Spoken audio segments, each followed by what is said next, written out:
Hi hello welcome to competitive cracker. എൻ്റെ പേര് അനുശ്രീ.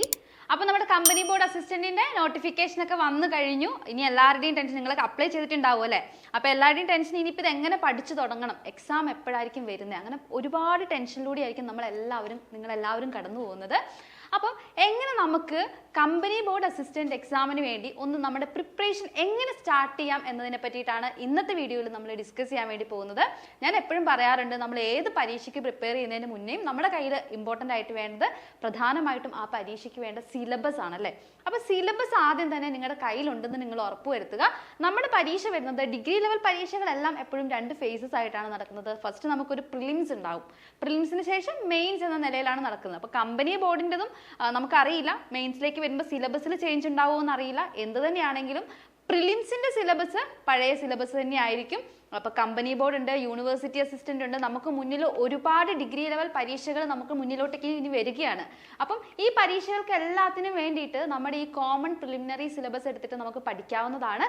അതുമാത്രമല്ല, നമ്മൾ എക്സ്പെക്ട് ചെയ്യുന്ന ഈ ഒരു മെയിൻസിൻ്റെ സിലബസ് മാറിയാൽ പോലും കോമൺ ആയിട്ട് വരുന്ന കുറേ ടോപ്പിക്കുകളുണ്ട്. അവിടുന്ന് തന്നെ ആ കോമൺ ടോപ്പിക്ക് വെച്ച് തന്നെ നമുക്ക് എന്ത് ചെയ്യാം, നമ്മുടെ പ്രിപ്പറേഷൻ സ്റ്റാർട്ട് ചെയ്യാവുന്നതാണ്.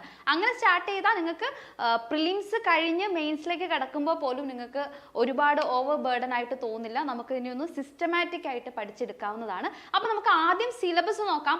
അതിനുശേഷം 2021 തൊട്ടിട്ട് 2025 വരെ പല ഫേസസ് ആയിട്ട് നമുക്ക് ഒരുപാട് ഡിഗ്രി ലെവൽ പരീക്ഷകൾ കഴിഞ്ഞിട്ടുണ്ട്.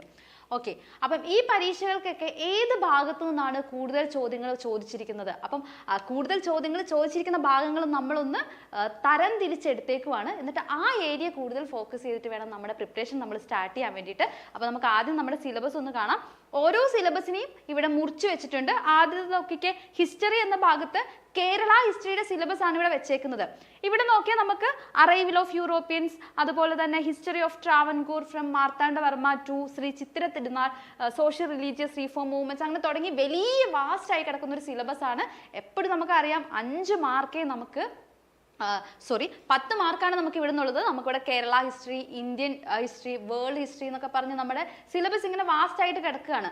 അപ്പം എപ്പോഴും ഉള്ളൊരു ഡൗട്ടാണ്, എല്ലാ ഉദ്യോഗാർത്ഥികൾക്കും ഉള്ളൊരു ഡൗട്ടാണ്, ഇതൊക്കെ എങ്ങനെയാണ് ഒന്ന് പഠിച്ചെടുക്കുക എന്നുള്ളത്. അപ്പോൾ ഈ ഒരു സിലബസ് നോക്കിയാൽ ഇപ്പം ഈ കേരള ഹിസ്റ്ററി മാത്രം പഠിക്കണമെങ്കിൽ തന്നെ എടുക്കും ഒരുപാട് സമയം അല്ലേ. അപ്പോൾ ഇവിടെ നമുക്ക് ചെയ്യാൻ പറ്റുന്ന ഒരു മെത്തേഡ് എന്താ, നമ്മൾ പ്രീവിയസ് ഇയർ ക്വസ്റ്റ്യൻ പേപ്പേഴ്സ് നോക്കുന്നു. നിങ്ങളിപ്പോൾ എടുത്ത് 2021 മുതൽ 2025 വരെ പല ഫേസസ് ആയിട്ട് നടന്ന പരീക്ഷകൾ എടുത്ത് നോക്കുകയാണെങ്കിൽ നിങ്ങൾക്ക് മനസ്സിലാവും ഇവിടുന്ന് ഏത് ഭാഗത്തു നിന്നാണ് കൂടുതൽ ചോദ്യങ്ങൾ വന്നേക്കുന്നത്. അപ്പൊ നമുക്ക് നോക്കാം. നോക്കിക്കേ, അറൈവൽ ഓഫ് യൂറോപ്യൻസ് എപ്പോഴും ചോദ്യങ്ങൾ വരുന്ന ഒരു പ്രധാനപ്പെട്ട മേഖലയാണ് നമ്മുടെ യൂറോപ്യന്മാരുടെ വരവ്, കടന്നുവരവ് എന്ന ഭാഗം, ആഗമനം എന്ന് പറഞ്ഞത്.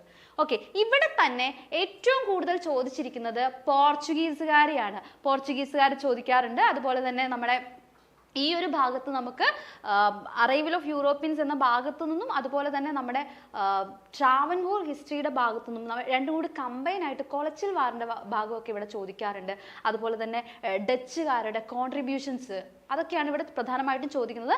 മറ്റൊരു മേഖല എന്ന് പറയുന്നത് ബ്രിട്ടീഷുകാർ ഇവിടെ കൊണ്ടുവന്നിരിക്കുന്ന പ്രധാനപ്പെട്ട സ്ട്രാറ്റജീസ് എന്തൊക്കെയായിരുന്നു, അങ്ങനെയുള്ള കാര്യങ്ങളൊക്കെയാണ്. അപ്പം അറൈവൽ ഓഫ് യൂറോപ്യൻസിന്റെ ഭാഗത്ത് കേരളത്തിലോട്ടേക്ക് വന്നത് വെച്ച് നോക്കുമ്പോൾ നിങ്ങൾ ഏറ്റവും ഇമ്പോർട്ടൻസ് കൊടുക്കേണ്ടത് ആരെയാണ്, പോർച്ചുഗീസുകാരെയാണ്. അപ്പം പോർച്ചുഗീസുകാർക്ക് ഇമ്പോർട്ടൻസ് കൊടുത്തിട്ട് എന്ത് ചെയ്യുക, അറൈവൽ ഓഫ് യൂറോപ്യൻസ് പഠിക്കുക. ഓക്കെ, പിന്നെ നമുക്ക് ഹിസ്റ്ററി ഓഫ് ട്രാവൻകൂറിലേക്ക് വരാം. ഹിസ്റ്ററി ഓഫ് ട്രാവൻകൂറിൽ നിന്നും റിപ്പീറ്റഡ് ആയിട്ട് ചോദ്യങ്ങൾ ചോദിക്കുന്നുണ്ട്. അവിടെ തന്നെ റിപ്പീറ്റഡ് ആയിട്ട് ചോദിക്കുന്ന മേഖല ഏതാണ്, തീർച്ചയായിട്ടും മാർത്താണ്ഡവർമ്മേനെയാണ്. മാർത്താണ്ഡവർമ്മയുമായി റിലേറ്റ് ചെയ്ത് ഒരുപാട് ചോദ്യങ്ങൾ നമുക്ക് ഈ ഒരു ഭാഗത്ത് നിന്ന് വന്നേക്കുന്നത് കാണാൻ വേണ്ടി സാധിക്കും. ട്രാവൻകൂർ ഹിസ്റ്ററി എന്ന ഭാഗത്തെ പ്രധാനപ്പെട്ട വുമൻ റൂളേഴ്സിനെ കൃത്യമായിട്ടും അറിഞ്ഞിരിക്കുക. അതുപോലെ തന്നെ ഇവിടുത്തെ പ്രധാനപ്പെട്ട ഒരാളാണ് സ്വാതി തിരുനാൾ. അപ്പം ഈ ഒരു ഏരിയയിൽ നിന്നാണ് റിപ്പീറ്റഡ് ആയിട്ട് ചോദ്യങ്ങൾ വരുന്നത്. അതിൽ തന്നെ ഏറ്റവും ഫോക്കസ് കൊടുക്കേണ്ടത് ആർക്കാണ്, മാർത്താണ്ഡവർമ്മയ്ക്കാണ്. ആദ്യത്തെ റൂളറാണ്. അപ്പോൾ മാർത്താണ്ഡവർമ്മയ്ക്ക് കൃത്യമായിട്ടുള്ള ഫോക്കസ് കൊടുത്ത് തന്നെ ട്രാവൻകൂർ ഹിസ്റ്ററി പഠിച്ചു തുടങ്ങാം. ഓക്കെ, ഇനി റീഫോം മൂവ്മെന്റ്സ്, കേരളത്തിലെ പ്രധാനപ്പെട്ട റീഫോം മൂവ്മെന്റുമായി ബന്ധപ്പെട്ട് പല രീതിയിലുള്ള ചോദ്യങ്ങൾ വരുന്നുണ്ട്. നന്നായിട്ട് ഫോക്കസ് ചെയ്യേണ്ട ഒരു ഹോട്ട് ടോപ്പിക് തന്നെയാണ് ഏതെന്ന് പറയുന്നത്, റീഫോം മൂവ്മെന്റ്സ് എന്ന് പറയുന്നത്. റീഫോം മൂവ്മെന്റ്സിന് പ്രധാനമായിട്ടും ചോദ്യങ്ങൾ വരുന്നത് മാച്ച് ദ ഫോളോവിങ് ആയിട്ട് വരാറുണ്ട്, സ്റ്റേറ്റ്മെന്റ് ആയിട്ട് വരാറുണ്ട്. ഇനി ഡയറക്റ്റ് ക്വസ്റ്റ്യൻസ് ആയിട്ട് വരാറുണ്ട്. അങ്ങനെ പല രീതിയിൽ എന്ത് ചെയ്യാറുണ്ട്, ഈ ഒരു ഭാഗത്ത് നിന്ന് ചോദ്യങ്ങൾ വരാറുണ്ട്.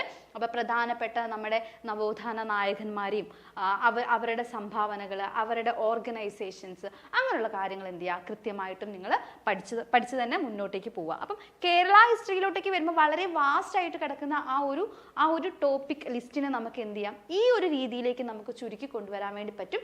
ഇതെല്ലാം എന്താണ്, പ്രീവിയസ് ഇയർ ക്വസ്റ്റ്യൻസ് അനലൈസ് ചെയ്തിട്ട് പറഞ്ഞിരിക്കുന്ന പ്രധാനപ്പെട്ട ടോപ്പിക്കുകളാണ്.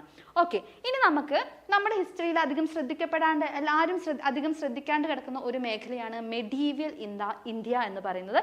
ഇത് വളരെ ഇമ്പോർട്ടൻ്റ് ആയിട്ടുള്ള ഒരു ഏരിയ ആയിട്ട് ഇപ്പം മാറുന്നുണ്ട്. കാരണം മുഗൾ റൂളേഴ്സുമായി ബന്ധപ്പെട്ടിട്ടുള്ള ചോദ്യങ്ങൾ റിപ്പീറ്റഡ് ആയിട്ട് ചോദിച്ച് കാണുന്നുണ്ട്. അക്ബറിൻ്റെ ഭാഗത്തു നിന്നൊക്കെ ചോദ്യങ്ങൾ നല്ല രീതിയിൽ വരുന്നുണ്ട്. സോ മെഡീവിയൽ ഇന്ത്യയുടെ ആ സമയത്തെ ആർക്കിടെക്ചറുമായി ബന്ധപ്പെട്ട കാര്യങ്ങൾ, അതുപോലെ തന്നെ ആ സമയത്ത് വന്നിരിക്കുന്ന പ്രധാനപ്പെട്ട പോളിസീസുമായി ബന്ധപ്പെട്ട കാര്യങ്ങൾ, റീഫോംസുമായി ബന്ധപ്പെട്ട കാര്യങ്ങൾ, ഇതെന്ത് ചെയ്യുക, കൃത്യമായിട്ട് തന്നെ പഠിച്ചു വരിക. കാരണം ഇവിടെ നിന്ന് നമുക്ക് ഷുവർ ഷോർട്ടായിട്ട് 1-2 മാർക്ക് ലഭിക്കുന്നതാണ്. സോ ഈ ഒരു ഭാഗം എന്ത് ചെയ്യുക, സ്കിപ്പ് ചെയ്യാതെ തന്നെ പഠിക്കുക. ഇതും വളരെ വാസ്റ്റ് ആണ്. ഇവിടെ പ്രധാനമായിട്ട് നോക്കേണ്ടത് ഏതാണ്, മുഗൾ റൂളേഴ്സ്, പ്രത്യേകിച്ച് അക്ബറിന്റെ ഭാഗമാണ് കൃത്യമായിട്ടും എന്ത് ചെയ്യേണ്ടത്, ഇവിടെ ഫോക്കസ് കൊടുക്കേണ്ടത്. ഓക്കെ, ഇനി നമുക്ക് എന്ത് ചെയ്യാം, നമ്മൾ ഇത്രയും നേരം ഡിസ്കസ് ചെയ്തത് കേരള ഹിസ്റ്ററിയാണ്. കേരള ഹിസ്റ്ററിയുടെ ഒപ്പം തന്നെ ഹിസ്റ്ററി എന്ന ഭാഗത്തെ അടുത്ത ഒരു ഇമ്പോർട്ടൻ്റ് ഏരിയ ആണ് ഇന്ത്യൻ ഹിസ്റ്ററി എന്ന് പറയുന്നത്. ഇന്ത്യൻ ഹിസ്റ്ററിയിലേക്ക് വരുമ്പം നോക്കിക്കേ, മെഡീവൽ ഇന്ത്യ തൊട്ടിട്ട് പൊളിറ്റിക്കൽ ഹിസ്റ്ററി ആഫ്റ്റർ 1951 വരെ വളരെ വാസ്റ്റ് ആയിട്ട് കിടക്കുന്ന ഒരു ഇന്ത്യൻ ചരിത്രമാണ് നമുക്കുള്ളത്. ഇതിനെ നമുക്ക് എന്ത് ചെയ്യണം, നമ്മുടെ കൈപ്പിടിയിലേക്ക് ഒതുക്കണം. ഓക്കെ, അങ്ങനെ നമ്മൾ നോക്കുമ്പോൾ ഇപ്പോൾ തുടർച്ചയായി വന്നിരിക്കുന്ന ക്വസ്റ്റ്യൻ പേപ്പറൊക്കെ അനലൈസ് ചെയ്ത് നോക്കുമ്പോൾ പ്രധാനമായിട്ടും ഫോക്കസ് കൊടുക്കേണ്ട ഏരിയാസ് ഏതൊക്കെയെന്ന് നോക്കാം. നോക്കിക്കേ, റിവോൾട്ട് ഓഫ് 1857 ഒരു ഹോട്ട് ടോപ്പിക്കാണ്. വളരെ സിമ്പിളായിട്ടും എളുപ്പത്തിൽ നമുക്ക് പഠിച്ചെടുക്കാൻ പറ്റുന്ന ഒരു മേഖലയാണ്. മാത്രമല്ല ഈ ഒരു മേഖല പഠിച്ചു കഴിഞ്ഞാൽ ഷുവർ ഷോർട്ടായിട്ട് 1 മാർക്ക് കിട്ടും. കാരണം ഇവിടെ നിന്ന് നിങ്ങൾ ഏതൊരു ക്വസ്റ്റ്യൻ പേപ്പർ എടുത്തു നോക്കിയാലും നിങ്ങൾക്ക് കാണാൻ വേണ്ടി സാധിക്കും റിവോൾട്ട് ഓഫ് 1857 പ്രധാനപ്പെട്ട ലീഡേഴ്സ് ആര്, അവർ വന്നിരിക്കുന്ന സ്ഥലങ്ങൾ ഏതൊക്കെ, അങ്ങനെ ആ രീതിയിലുള്ള മാച്ച് ദ ഫോളോയിങ് ക്വസ്റ്റ്യൻസ് ഉണ്ട്. അതുപോലെ തന്നെ ഇവിടുന്ന് സ്റ്റേറ്റ്മെന്റ് ടൈപ്പ് ക്വസ്റ്റ്യൻസ് ഉണ്ട്. ഈ റിവോൾട്ട് ഓഫ് 1857 ബന്ധപ്പെട്ടിട്ട് ഹിന്ദു മുസ്ലിം യൂണിറ്റി ഉണ്ടായിരുന്നോ, ആ രീതിയിലേക്കുള്ള ചോദ്യങ്ങൾ എന്ത് ചെയ്യാറുണ്ട്, ഈ ഒരു ഭാഗത്ത് നിന്ന് റിപ്പീറ്റഡ് ആയിട്ട് വരാറുണ്ട്. ഈ ഒരു ഭാഗത്തിന്റെ പ്രത്യേകത എന്താ, റിവോൾട്ട് ഓഫ് 1857 എന്നത് വളരെ പെട്ടെന്ന് പഠിച്ചെടുക്കാൻ പറ്റുന്ന ഒരു മേഖലയാണ്. അത് മാത്രമല്ല നമുക്ക് പെട്ടെന്ന് മനസ്സിലാക്കി എടുക്കാൻ പറ്റുന്ന ഒരു ഏരിയ കൂടിയാണത്. അപ്പോൾ ഇത് നിങ്ങൾ കൃത്യമായിട്ടും പഠിച്ചു പോകണം. കാരണം ഇത് വളരെ ഈസിയാണ്. സോ നിങ്ങൾക്ക് ഇത് പഠിച്ചെടുത്താൽ ഉറപ്പായിട്ടും എന്ത് ചെയ്യാം, അവിടെ നമുക്കൊരു മാർക്ക് സ്കോർ ചെയ്യാൻ വേണ്ടി പറ്റും. കാരണം റിപ്പീറ്റഡ് ആയിട്ട് ചോദ്യങ്ങൾ അവിടെ നിന്ന് വരുന്നുണ്ട്. ഓക്കെ, ഇനി അടുത്തൊരു പ്രധാനപ്പെട്ട ഏരിയ ആണ് സ്വദേശി മൂവ്മെന്റ് എന്ന് പറയുന്നത്. അതായത് റിവോൾട്ട് ഓഫ് 1857 ഒക്കെ പഠിച്ചതിന്റെ തുടർച്ചയായി നമ്മളിങ്ങനെ വരുമ്പോൾ നമുക്ക് കാണാൻ വേണ്ടി സാധിക്കും ബംഗാൾ പാർട്ടീഷൻ. ബംഗാൾ പാർട്ടീഷനും ബംഗാൾ പാർട്ടീഷന്റെ ഫലമായിട്ടുണ്ടായ സ്വദേശി മൂവ്മെന്റും സ്വദേശി പ്രസ്ഥാനവും ഒക്കെ എന്താണ്, വളരെ ഇമ്പോർട്ടൻ്റ് ആണ്. ഈ ഒരു മേഖലയിൽ നിന്നും എന്ത് വരാറുണ്ട്, ചോദ്യങ്ങൾ വരാറുണ്ട്. ഈ സ്വദേശി മൂവ്മെന്റിന്റെ ഒപ്പം തന്നെ നമുക്ക് പഠിച്ചു പോകാൻ പറ്റുന്ന ഭാഗമാണ് INC ഫോർമേഷൻ എന്നത്. ഇന്ത്യൻ നാഷണൽ കോൺഗ്രസിന്റെ ഫോർമേഷനുമായി ബന്ധപ്പെട്ട കാര്യങ്ങളും നമുക്ക് എന്ത് ചെയ്യാം, ഈ സ്വദേശി മൂവ്മെന്റ് INC ഫോർമേഷനും കാര്യങ്ങളൊക്കെ നമുക്ക് എന്ത് ചെയ്യാം, ഒരുമിച്ച് പഠിച്ച് എടുക്കാവുന്നതാണ്. ഇനി INCയുമായി ബന്ധപ്പെട്ടിട്ട് INCയുടെ പ്രധാനപ്പെട്ട സെഷൻസ് ഏതൊക്കെ, ആ സെഷൻസ് പ്രിസൈഡ് ചെയ്ത പ്രധാനപ്പെട്ട നേതാക്കന്മാർ ആരൊക്കെ തുടങ്ങിയ ചോദ്യങ്ങൾ എന്ത് ചെയ്യാറുണ്ട്, തുടർച്ചയായിട്ട് ചോദ്യങ്ങളായിട്ട് വരാറുണ്ട്. സോ അങ്ങനെ ആ ഒരു രീതിയിൽ വേണം, ആ ഒരു പെർസ്പെക്റ്റീവിൽ വേണം നിങ്ങൾ എന്ത് ചെയ്യാൻ, ഈ ഒരു ഭാഗമൊക്കെ ഒന്ന് ഫോളോ ചെയ്യാൻ വേണ്ടിയിട്ട്. ഇനി നമുക്ക് ഗാന്ധിയൻ ഇറയിലേക്ക് വരാം. ഗാന്ധിയൻ ഇറയിലേക്ക് വരുമ്പം 1916 തൊട്ടിട്ട് 1947 വരെയുള്ള ഒരു ചരിത്രമാണ് നമുക്ക് കാണാൻ വേണ്ടി സാധിക്കുന്നത്. ഈ ഒരു ലോങ് ഹിസ്റ്ററിയിലേക്ക് പോകുമ്പം ഈ ഗാന്ധിയൻ ഇറ എന്ന ഭാഗം പറയുമ്പോൾ നമുക്ക് ഇവിടെ ഡിസ്കസ് ചെയ്യാൻ പറ്റുന്നത് ഗാന്ധിയുടെ പ്രധാനപ്പെട്ട മൂവ്മെന്റുകളാണ്. അതായത് ഗാന്ധി ആരംഭിച്ചിട്ടുള്ള പ്രധാനപ്പെട്ട സത്യാഗ്രഹങ്ങൾ ഏതൊക്കെ. ഇപ്പൊ നമുക്കിവിടെ ഗാന്ധിയുടെ ഏർലി മൂവ്മെന്റ്സ് നോക്കിയിട്ടുണ്ടെങ്കിൽ നമുക്ക് മൂന്ന് മൂവ്മെന്റ്സ് കാണാൻ വേണ്ടി സാധിക്കും. ചമ്പാരൻ സത്യാഗ്രഹ, അഹമ്മദാബാദ് മിൽ സ്ട്രൈക്ക്, അല്ലെ, അതുപോലുള്ള പ്രധാനപ്പെട്ട മൂവ്മെന്റുകൾ നമുക്ക് കാണാൻ വേണ്ടി സാധിക്കും. അത് മാത്രമല്ല ഇനിയിപ്പം ഓൾ ഇന്ത്യ ലെവലിൽ ഗാന്ധി കൊണ്ടുവന്നിട്ടുള്ള പ്രധാനപ്പെട്ട മൂവ്മെന്റുകൾ എന്തൊക്കെയാണ്, ആ മൂവ്മെന്റുകളുമായി ബന്ധപ്പെട്ട് എന്തൊക്കെ കാര്യങ്ങളാണ് ഉണ്ടായിട്ടുള്ളത്. ഇപ്പം ക്വിറ്റ് ഇന്ത്യ മൂവ്മെന്റ് ഉണ്ട്, അതുപോലെ തന്നെ നോൺ കോപ്പറേഷൻ മൂവ്മെന്റ്, അതുപോലുള്ള പ്രധാനപ്പെട്ട പ്രസ്ഥാനങ്ങളെല്ലാം എന്ത് ചെയ്യുക, കൃത്യമായിട്ടും പഠിച്ചു വെക്കുക. ഈ ഗാന്ധിയൻ ഇറ എന്നുള്ളത് എന്താണ്, ഒരു ഇമ്പോർട്ടൻ്റ് ആയിട്ടുള്ള ടോപ്പിക് തന്നെയാണ്. അപ്പം ഈ ഒരു അതായത് ഈ ഗാന്ധിയൻ ഇറ എന്ന് പറയുമ്പോൾ 1916 തൊട്ടിട്ട് 47 വരെ നിങ്ങളത് ഫുള്ള് എന്താ പറയുക A to Z പഠിച്ചു പോകാന്നുള്ളത് നമുക്ക് എന്താ പറയുക പഠിക്കാനാണെങ്കിൽ 1 വർഷം മൊത്തം സമയം എടുക്കും. അങ്ങനെയല്ല ഞാൻ പറഞ്ഞത്. ഗാന്ധി കൊണ്ടുവന്നിരിക്കുന്ന പ്രധാനപ്പെട്ട മൂവ്മെന്റുകൾ, ആ മൂവ്മെന്റുമായിട്ട് അസോസിയേറ്റ് ചെയ്തിരിക്കുന്ന പ്രധാനപ്പെട്ട കാര്യങ്ങൾ, പ്രധാനപ്പെട്ട വ്യക്തികൾ, വർഷങ്ങൾ തുടങ്ങിയ കാര്യങ്ങളാണ് ഇവിടെ നിങ്ങൾ എന്ത് കൊടുക്കേണ്ടത്, ഇവിടെ നിങ്ങൾ ഫോക്കസ് കൊടുക്കേണ്ടത്. ഇനി ഇവിടെയും നമുക്ക് റീഫോം മൂവ്മെന്റ്സ് ഉണ്ട്. രാജാ റാം മോഹൻ റോയിനെയും അതുപോലെ തന്നെ നമ്മുടെ ആര്യ സമാജ് കാര്യങ്ങൾ, ദയാനന്ദ സരസ്വതിയുമായി ബന്ധപ്പെട്ട കാര്യങ്ങളൊക്കെ എന്ത് ചെയ്യാറുണ്ട്, ഇവിടെ നിന്ന് റിപ്പീറ്റഡ് ആയിട്ട് ചോദ്യങ്ങൾ വരാറുണ്ട്. ഏറ്റവും കൂടുതൽ കണ്ടിരിക്കുന്നത് ബ്രഹ്മസമാജും രാജാ റാം മോഹൻ റോയുമായി ബന്ധപ്പെട്ട കാര്യങ്ങളാണ് ഈ ഒരു റീഫോം മൂവ്മെന്റ് എന്ന ഭാഗത്തു നിന്ന് കൂടുതൽ കണ്ടുവന്നിട്ടുള്ളത്. ഓക്കെ, അപ്പോൾ ഈ രീതിയിൽ വേണം നമുക്ക് ഈ ഒരു ഇന്ത്യൻ ഹിസ്റ്ററിനെ അപ്രോച്ച് ചെയ്യാൻ വേണ്ടിയിട്ട്. ഇനി ഇതുപോലെ തന്നെ വളരെ ഈസി ആയിട്ട് ഹിസ്റ്ററിയുടെ ഭാഗത്ത് നമുക്ക് സ്കോർ ചെയ്യാൻ പറ്റുന്ന മറ്റൊരു മേഖലയാണ് വേൾഡ് ഹിസ്റ്ററി എന്ന് പറയുന്നത്. വളരെ ചുരുങ്ങിയ സമയം കൊണ്ട് നല്ല മാർക്കിലോട്ടേക്ക് എത്താൻ പറ്റുന്ന ഒരു ഏരിയയാണ് വേൾഡ് ഹിസ്റ്ററി. കാരണം വേൾഡ് ഹിസ്റ്ററിയിൽ നമുക്ക് ലിമിറ്റഡ് ആയിട്ട് ചെറിയ കുറച്ച് ടോപ്പിക്കുകൾ പഠിക്കാനുള്ളൂ. ആ ടോപ്പിക്കുകൾ കൃത്യമായിട്ട് പഠിച്ചു വെച്ചാൽ തന്നെ നമുക്ക് എന്ത് ചെയ്യാൻ വേണ്ടി പറ്റും, അവിടെ ഒരു 2 മാർക്കോ അല്ലെങ്കിൽ 1 മാർക്കോ ഷോർട്ടായിട്ട് ഇവിടെ കിട്ടുന്നതാണ്. ഇവിടെ റെവല്യൂഷൻസ് എന്നൊരു ഭാഗമുണ്ട്. റെവല്യൂഷൻസ് എന്ന ഭാഗത്തിൽ നമുക്ക് ഗ്രേറ്റ് റെവല്യൂഷൻ ഓഫ് ഇംഗ്ലണ്ട്, അതുപോലെ തന്നെ American war of independence, Russian revolution, Chinese revolution തുടങ്ങിയ പ്രധാനപ്പെട്ട റെവല്യൂഷൻസ് ആണ് നമുക്ക് പഠിക്കാനുള്ളത്. ഓക്കെ, ഈ റെവല്യൂഷനിൽ ഏത് റെവല്യൂഷനാണ് ഇമ്പോർട്ടൻ്റ് എന്ന് ചോദിച്ചാൽ തീർച്ചയായിട്ടും ഫ്രഞ്ച് റെവല്യൂഷൻ ആണ്. അതുപോലെ തന്നെ ഗ്രേറ്റ് റെവല്യൂഷൻ ഇൻ ഇംഗ്ലണ്ട്. ഈ 2 റെവല്യൂഷൻസ് റിപ്പീറ്റഡ് ആയിട്ട് ചോദിച്ച് കാണുന്നുണ്ട്. മാത്രമല്ല റെവല്യൂഷൻസ് പഠിക്കുമ്പോൾ നിങ്ങൾ എന്ത് ചെയ്യുക, എല്ലാ റെവല്യൂഷനെ പറ്റിയും ബേസിക് ആയിട്ടുള്ള കാര്യങ്ങൾ നിങ്ങൾ കൃത്യമായിട്ട് പഠിച്ചു വെക്കാൻ വേണ്ടി ശ്രമിക്കുക. കാരണം ഇവിടുന്ന് മാച്ച് ദ ഫോളോവിങ് ആയിട്ട് ചോദ്യങ്ങൾ പല രീതിയിൽ കണ്ടുവരുന്നുണ്ട്. അപ്പോൾ ഓരോ റെവല്യൂഷൻസും ആ റെവല്യൂഷൻസുമായി അസോസിയേറ്റ് ചെയ്തിരിക്കുന്ന വ്യക്തികളെയും നിങ്ങൾ പഠിക്കുക. ഇപ്പോൾ നമുക്ക് ഫ്രഞ്ച് റെവല്യൂഷനിലൊക്കെ ആണെങ്കിൽ തത്വചിന്തകന്മാരെയൊക്കെ പഠിക്കാനുണ്ട്, അത് പഠിക്കുക. അതുമായി ബന്ധപ്പെട്ടിരിക്കുന്ന പ്രധാനപ്പെട്ട വർഷങ്ങൾ പഠിക്കുക. ഇപ്പോൾ നമുക്ക് അമേരിക്കൻ വാർ ഓഫ് ഇൻഡിപെൻഡൻസ് ആണെങ്കിൽ നമുക്ക് അവിടെ പഠിക്കാനുള്ള പ്രധാനപ്പെട്ട കാര്യങ്ങളുണ്ട്. അപ്പോൾ അങ്ങനെയുള്ള കാര്യങ്ങളൊക്കെ നിങ്ങൾ എന്ത് ചെയ്യുക, കൃത്യമായിട്ടും പഠിച്ചു വെക്കുക. ഓക്കെ, ഈ റെവല്യൂഷനിൽ തന്നെ ഞാൻ പറഞ്ഞു French revolution, great revolution in England, അതുപോലെ തന്നെ Russian revolution, American war of independence ഒക്കെ വളരെ ഇമ്പോർട്ടൻ്റ് ആണ്. അതുപോലെ തന്നെ ഇമ്പോർട്ടൻ്റ് ആയ മറ്റൊരു ഏരിയ ആണ് UNO എന്ന് പറയുന്നത്, യുണൈറ്റഡ് നേഷൻസ് ഓർഗനൈസേഷൻ. ഇന്റർനാഷണൽ ഓർഗനൈസേഷനിൽ ഏറ്റവും ഇമ്പോർട്ടൻ്റ് ആയിട്ടുള്ളത് UNO ആണ്. UNOയുമായി ബന്ധപ്പെട്ട എല്ലാ കാര്യങ്ങളും കൃത്യമായിട്ടും പഠിച്ചു വെക്കുക. കറണ്ട് അഫയേഴ്സിൽ എന്തെങ്കിലും വരുന്നുണ്ടെങ്കിൽ നിങ്ങൾ എന്ത് ചെയ്യുക, ഈ ഒരു ഭാഗത്ത് കറണ്ട് അഫെയറും കൂടി അപ്ഡേറ്റ് ചെയ്ത് പോവുക. അപ്പോൾ നമുക്ക് ഹിസ്റ്ററിയുടെ ഭാഗത്തുനിന്ന് നമുക്ക് കറണ്ട് അഫെയർ അപ്ഡേറ്റ് ചെയ്യാൻ പറ്റുന്നത് UNOയുടെ ഭാഗമാണ്. അപ്പോൾ UNOയ്ക്കും എന്ത് ചെയ്യുക, സ്പെഷ്യൽ ഫോക്കസ് കൊടുത്ത് തന്നെ എന്ത് ചെയ്യുക, പഠനം ആരംഭിക്കുക. ഓക്കെ, ഇനി നമ്മൾ ഹിസ്റ്ററി ഒക്കെ ഡിസ്കസ് ചെയ്തു. ഇനി നമ്മൾ എന്ത് ചെയ്യാൻ പോവുക, ജോഗ്രഫിയിലേക്ക് വരാൻ പോവുകയാണ്. ഹിസ്റ്ററിയുടെ കാര്യം പറഞ്ഞതുപോലെ തന്നെ ജോഗ്രഫീൻ്റെ ഭാഗത്ത് നമുക്ക് 3 രീതിയിൽ നമുക്ക് ജോഗ്രഫീനെ ഡിവൈഡ് ചെയ്യാം. Physical geography, Indian geography and Kerala geography. മൂന്ന് ജോഗ്രഫി പഠിച്ചു കഴിഞ്ഞാൽ നമുക്ക് 5 മാർക്കാണ് അവിടെ വെയിറ്റേജ് വരുന്നത്. അപ്പോൾ വളരെ വാസ്റ്റ് ആയിട്ട് കിടക്കുന്ന ഈ ഒരു സിലബസിന് എന്ത് ചെയ്യണം, നമുക്ക് നമ്മുടെ കൈപ്പിടിയിൽ ഒതുക്കണം അല്ലേ. അപ്പോൾ ഇവിടെ എന്താ ചെയ്യാൻ പറ്റുക, നമുക്ക് നോക്കാം. ഇവിടെ ഏത് ഏരിയയിലാണ് കൂടുതൽ ചോദ്യങ്ങൾ വന്നിരിക്കുന്നത്, എവിടെ നിന്നാണ് പ്രീവിയസ് ഇയറിലെ ഏറ്റവും ഇമ്പോർട്ടൻസ് കൊടുത്തിരിക്കുന്ന മേഖല ഏത് എന്ന് നമുക്ക് നോക്കാം. അതിൽ ആദ്യത്തേത് നമുക്ക് ഇവിടെ പറയാൻ പറ്റുന്നത് എർത്ത്, അതായത് സ്ട്രക്ചർ ഓഫ് എർത്ത് ആണ്. ഈ സ്ട്രക്ചർ ഓഫ് എർത്ത് എന്നുള്ള ഭാഗത്ത് നിന്ന് ഒരുപാട് ചോദ്യങ്ങൾ വരുന്നുണ്ട്. മാൻഡിൽ, കോറ്, അവിടെ നിന്നൊക്കെ ഒരുപാട് ചോദ്യങ്ങൾ വരുന്നുണ്ട്. പ്രത്യേകിച്ച് നമ്മുടെ ഡിസ്കണ്ടിന്യൂറ്റീസിന്റെ ഭാഗത്തു നിന്നൊക്കെ നല്ല രീതിയിൽ ചോദ്യങ്ങൾ വരുന്നുണ്ട്.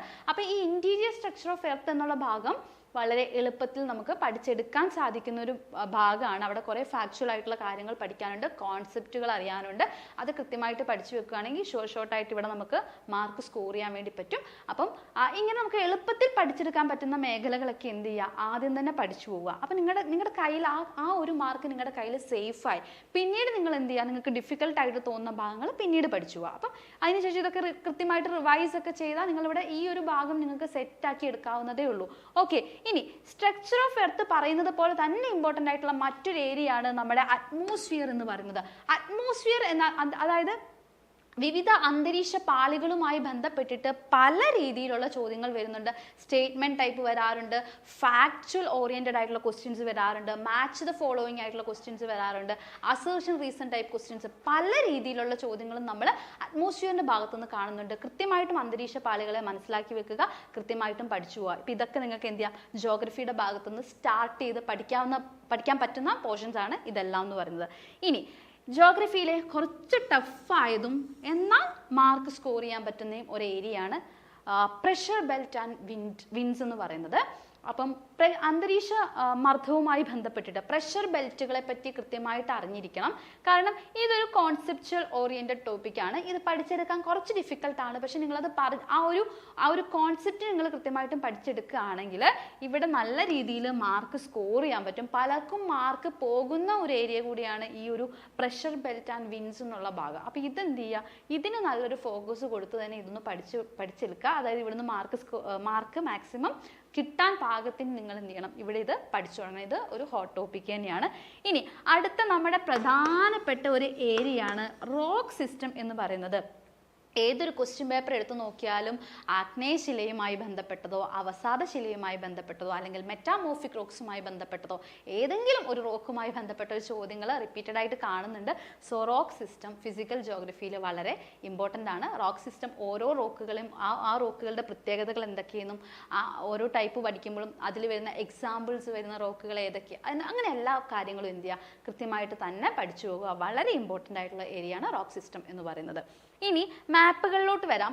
മാപ്പുകൾ എന്ന് പറയുന്ന ഭാഗം ഒരു സമയത്ത് ട്രെൻഡിങ്ങിൽ പോയിക്കൊണ്ടിരുന്നു. ഇപ്പം ഇതിൻ്റെ ട്രെൻഡ് കുറച്ച് കുറഞ്ഞിട്ടുണ്ട്. അതായത് ഇതിൽ നിന്ന് വരുന്ന ക്വസ്റ്റ്യൻസിൻ്റെ എണ്ണം കുറഞ്ഞിട്ടുണ്ട്.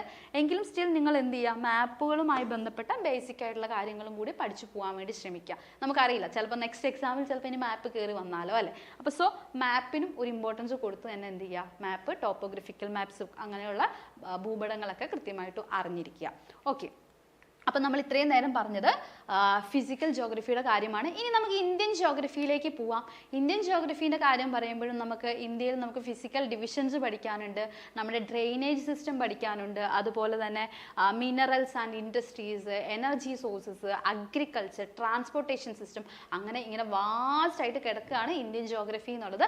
പക്ഷേ ഇന്ത്യൻ ജോഗ്രഫിയിൽ ഏറ്റവും റിപ്പീറ്റഡ് ആയിട്ട് ചോദിച്ചു കണ്ടിരിക്കുന്ന മേഖല എന്ന് പറയുന്നത് ഇന്ത്യയുടെ ഫിസിയോഗ്രഫിയാണ്. ഇന്ത്യയുടെ ഫിസിയോഗ്രഫിയിൽ ഏറ്റവും കൂടുതൽ ചോദിച്ചിരിക്കുന്നത് നോർത്തേൺ പ്ലെയിൻസ് ആണ്. നോർത്ത് ഇന്ത്യൻ പ്ലെയിൻസും ഹിമാലയാസും അതുപോലെ തന്നെ ഇന്ത്യൻ പ്ലാറ്റ്യൂ ആണ്. നമ്മുടെ ഇത്രയും ഭാഗങ്ങളാണ് ഏറ്റവും റിപ്പീറ്റഡ് ആയിട്ട് ചോദിച്ചിരിക്കുന്നത്. അപ്പോൾ പ്ലെയിൻസിൻ്റെ ഭാഗവും ഹിമാലയാസിൻ്റെ ഭാഗവും നമ്മുടെ പെനിൻസുലാർ പ്ലാറ്റ്യൂവിൻ്റെ ഭാഗവും എന്ത് ചെയ്യുക, ഫോക്കസ് ചെയ്തിട്ട് കൃത്യമായിട്ടും പഠിച്ചു പോവുക. അപ്പോൾ അവിടെ നിന്നൊക്കെ ഫാക്ച്വൽ ബേസിസിൽ ചോദ്യം വന്നാലും കോൺസെപ്ച്വൽ ബേസിസിൽ ചോദ്യം വന്നാലും നിങ്ങൾക്ക് ആൻസർ ചെയ്യാൻ പറ്റണം. സോ അതെന്ത് ചെയ്യുക, കൃത്യമായിട്ട് തന്നെ പഠിച്ച് സ്റ്റാർട്ട് ചെയ്യാം. ഓക്കെ, ഇനി നമുക്ക് ഇതിൻ്റെ ഒപ്പം തന്നെ നമുക്ക് പറയാൻ പറ്റുന്ന, അതായത് നമുക്ക് ഈ ഫിസിയോഗ്രഫിയുടെ ഒപ്പം നമുക്ക് പഠിച്ചെടുക്കാൻ പറ്റുന്ന മറ്റൊരു ഏരിയയാണ് നമ്മുടെ ഡ്രെയിനേജ് സിസ്റ്റം എന്ന് പറയുന്നത്. ഡ്രെയിനേജ് സിസ്റ്റത്തിൽ നമുക്ക് പ്രധാനമായിട്ടും ഹിമാലയൻ റിവേഴ്സും അതുപോലെ തന്നെ പെനിൻസുലാർ റിവേഴ്സുമാണ് പഠിക്കാനുള്ളത്. ഇപ്പം കണ്ടുവരുന്ന ഒരു ട്രെൻഡ് പെനിൻസുലാർ റിവേഴ്സിൻ്റെ ഭാഗത്തു നിന്നുള്ള ചോദ്യങ്ങളാണ്. അതായത് ഇപ്പോൾ കുറച്ചായിട്ട് പെനിൻസുലാർ റിവേഴ്സിൻ്റെ ഭാഗത്തു നിന്ന് കൂടുതൽ ചോദ്യങ്ങൾ വന്ന് കാണുന്നുണ്ട് comparing to Himalayan rivers. Himalayan റിവേഴ്സിനെക്കാളും കൂടുതൽ കാണുന്നത് പെനിൻസുലാർ റിവേഴ്സിൻ്റെ ഭാഗത്തു നിന്നാണ്. സോ നിങ്ങൾ എന്ത് ചെയ്യുക, പെനിൻസുലാർ റിവേഴ്സിന് കുറച്ചൊരു മുൻതൂക്കം കൊടുത്തിട്ട് തന്നെ പഠിക്കുക. അതായത് ഹിമാലയൻ റിവേഴ്സ് ആണെങ്കിലും പെനിൻസുലാർ റിവേഴ്സ് ആണെങ്കിലും രണ്ട് ബ്രാഞ്ചസും പഠിക്കണം. എങ്കിലും കുറച്ചൊരു മുൻതൂക്കം കൊടുക്കേണ്ടത് പെനിൻസുലാർ റിവേഴ്സിനാണ്. ഇനി നാഷണൽ ഹൈവേസുമായി ബന്ധപ്പെട്ടിട്ടുള്ള ചോദ്യങ്ങൾ ചോദിച്ച് കാണുന്നുണ്ട്. അതുപോലെ തന്നെ നാഷണൽ വാട്ടർവേസുമായി ബന്ധപ്പെട്ട ചോദ്യങ്ങളും ചോദിച്ച് കാണുന്നുണ്ട്. സോ അത് കറക്റ്റ് നമുക്ക് ഒരുപാട് കോൺസെപ്റ്റുകൾ പഠിക്കാനുള്ളതല്ല, ഫാക്ച്വൽ ആയിട്ടുള്ള കാര്യങ്ങളാണ്. അപ്പോൾ ഡെയിലി ബേസിസിൽ നിങ്ങൾ അങ്ങനെയുള്ള ഫാക്റ്റുകളും കൂടി ഇതിൻ്റെ ഒപ്പം എന്ത് ചെയ്യുക, പഠിച്ചു പോവുക. അപ്പോൾ നാഷണൽ വാട്ടർവേ എന്നൊക്കെ റിപ്പീറ്റഡ് ആയിട്ട് NW3 ഭാഗത്തു നിന്നൊക്കെ റിപ്പീറ്റഡ് ചോദ്യങ്ങൾ വരുന്നുണ്ട്. ഓക്കെ, ഇനി നമുക്ക് കേരള ജോഗ്രഫിയിലേക്ക് വരാം. കേരള ജോഗ്രഫീൻ്റെ ഭാഗത്തു നിന്ന് ഏറ്റവും കൂടുതൽ കണ്ടിരിക്കുന്നത് കേരള റിവേഴ്സിൻ്റെ ഭാഗത്തു നിന്നുള്ള ചോദ്യങ്ങളാണ്. അപ്പോൾ കേരളത്തിലെ റിവേഴ്സ് കൃത്യമായിട്ട് പഠിക്കുക എന്നുള്ളതാണ് നമുക്ക് കേരള ജോഗ്രഫീൻ്റെ ഭാഗത്ത് ചെയ്യാൻ വേണ്ടി സാധിക്കുന്നത്. അതുപോലെ തന്നെ ഇവിടെ പഠിക്കേണ്ട മറ്റൊരു സാധനമാണ് അഗ്രികൾച്ചർ ആൻഡ് റിസർച്ച് സെൻറ്റേഴ്സ്. കേരളത്തിലെ പ്രധാനപ്പെട്ട അഗ്രികൾച്ചർ ആൻഡ് റിസർച്ച് സെൻറ്റേഴ്സുമായിട്ട് ബന്ധപ്പെട്ട കാര്യങ്ങളും കൂടി പഠിച്ചു വെക്കുക. അപ്പോൾ ഇവിടെ എന്താ ചെയ്യേണ്ടതെന്ന് വെച്ചിട്ടുണ്ടെങ്കിൽ ഈ പ്രധാനപ്പെട്ട റിസർച്ച് സെൻറ്റേഴ്സ് ഒക്കെ എവിടെയാണ് സിറ്റുവേറ്റ് ചെയ്യുന്നത്, അങ്ങനെയുള്ള ഡയറക്റ്റ് ക്വസ്റ്റ്യൻസ് ആണ് ഈ ഒരു ഭാഗത്ത് കാണുന്നത്. സോ അത് ആ ഫാക്ച്വൽ ഓറിയൻറ്റഡ് ആയിട്ടുള്ള സാധനങ്ങളൊക്കെ എന്ത് ചെയ്യുക, ആ ഫാക്റ്റുകൾ ഇരുന്ന് പഠിക്കുക എന്നുള്ളതാണ്. അപ്പോൾ ഒറ്റയടിക്ക് ഫാക്റ്റുകൾ ഇരുന്ന് പഠിക്കാൻ ബുദ്ധിമുട്ടുള്ളവരുണ്ടാവും. അപ്പോൾ എന്ത് ചെയ്യുക, കുറച്ച് ഓരോ ദിവസവും കുറച്ച് ഫാക്റ്റുകൾ ഇരുന്ന് പഠിക്കുക. അപ്പോൾ നമ്മൾ എപ്പോഴും ഡിഗ്രി ലെവൽ പരീക്ഷയിലേക്ക് പോകുമ്പോൾ എല്ലാവരും ഒരുപാട് എന്താ പറയുക, കോൺസെപ്ച്വൽ ഓറിയൻറ്റഡ് ആയി കോൺസെപ്റ്റുകൾ മാത്രം പഠിച്ചു പോകുന്ന ഒരു ട്രെൻഡ് ഇപ്പോൾ കാണുന്നുണ്ട്. അങ്ങനെയല്ല, അതിൻ്റെ കൂടെ നിങ്ങൾ ഡെയിലി ബേസിസിൽ ഫാക്റ്റുകളും കൂടി ബേസിക് ആയിട്ട് നമുക്ക് അറിഞ്ഞിരിക്കേണ്ട ഫാക്റ്റുകളുണ്ട്. അപ്പോൾ ആ ഫാക്ച്വൽ നോളജ് കുറവുള്ളവരുണ്ടാവും. അപ്പോൾ ഫാക്ട്സുകൾ അറിയില്ലാത്തവർ കൃത്യമായിട്ട് ഡെയിലി ബേസിസിൽ നിങ്ങൾ നിങ്ങളുടെ ഫാക്ച്വൽ നോളജ് ഇൻക്രീസ് ചെയ്ത് കൊണ്ടുവരിക. ഡെയിലി ബേസിസിൽ കുറച്ച് ഫാക്ട്സുകളായിട്ട് പഠിച്ചു പോവുക. ഇനി നമ്മൾ ഒരു പ്രധാനപ്പെട്ട ഏരിയയിലേക്കാണ് പോകുന്നത്. എക്കണോമിക്സ് 5 മാർക്കാണ്. സിലബസ് കണ്ടില്ലേ, നമുക്ക് ഈ ഒരു ചുരുങ്ങിയ സിലബസിൽ നമുക്ക് നല്ല രീതിയിൽ സ്കോർ ചെയ്യാൻ പറ്റുന്ന ഒരു ഏരിയയാണ് എക്കണോമിക്സ് എന്ന് പറയുന്നത്. എക്കണോമിക്സിൻ്റെ ഒരു പ്രശ്നം എന്താണെന്ന് വെച്ചാൽ ഇവിടെ ഒരുപാട് കോൺസെപ്റ്റുകൾ വരുന്നുണ്ട്. ഇവിടെ നമുക്ക് കൺഫ്യൂസിങ് ആയിട്ടുള്ള ഒരുപാട് കാര്യങ്ങൾ നമുക്ക് പഠിക്കാനുണ്ട്. അപ്പം പലർക്കും ഇവിടെ ഈ ഒരു ഏരിയ ടഫാണെന്ന് പറഞ്ഞു കേട്ടിട്ടുണ്ട്. പക്ഷേ എക്കണോമിക്സിൻ്റെ കാര്യം എടുക്കുകയാണെങ്കിൽ എക്കണോമിക്സ് കൃത്യമായി മനസ്സിലാക്കി പഠിച്ചാൽ ചുരുങ്ങിയ സമയം കൊണ്ട് പഠിച്ചെടുക്കാൻ പറ്റുന്ന ഒരു ടോപ്പിക്കാണ് എക്കണോമിക്സ് എന്ന് പറയുന്നത്. അതുപോലെ തന്നെ മാർക്ക് നന്നായിട്ട് സ്കോർ ചെയ്യാൻ പറ്റുന്ന ഒരു ഏരിയ കൂടിയാണ് എക്കണോമിക്സ് എന്ന് പറയുന്നത്. ഓക്കെ, ഇവിടെ നമുക്ക് പറയാനാണെങ്കിൽ ഇവിടെ ഇന്ത്യൻ പ്ലാനിങ്ങിൽ നമ്മുടെ പ്ലാനിങ്ങിൻ്റെ ചരിത്രം മുതൽ 5 ഇയർ പ്ലാൻസ്, അതായത് 12 5 ഇയർ പ്ലാൻസ്, നീതി ആയോഗ് ഒക്കെ നമുക്ക് പഠിക്കാനുണ്ട്. അപ്പം ഈ പ്ലാനിങ് എന്നുള്ളത് വളരെ ഇമ്പോർട്ടൻ്റ് ആയിട്ടുള്ളൊരു ടോപ്പിക്കാണ്. അപ്പോൾ ഇവിടെ നമ്മൾ പ്ലാനിങ് കമ്മീഷൻ പഠിക്കണം. അതുപോലെ തന്നെ ഇന്ത്യൻ പ്ലാനിങ്ങിൻ്റെ ചരിത്രം, നമ്മുടെ 12 പഞ്ചവത്സര പദ്ധതികൾ, നീതി ആയോഗ് തുടങ്ങിയ കാര്യങ്ങൾ കൃത്യമായിട്ട് തന്നെ പഠിക്കുക. കാരണം പ്ലാനിങ് ഇല്ലാത്ത ഒരു ക്വസ്റ്റ്യൻ പേപ്പർ, അതായത് പ്ലാനിങ്ങിൻ്റെ ഭാഗത്തുനിന്ന് ചോദ്യമില്ലാത്ത ഒരു ക്വസ്റ്റ്യൻ പേപ്പർ കാണുന്നത് വളരെ റെയർ ആണ്.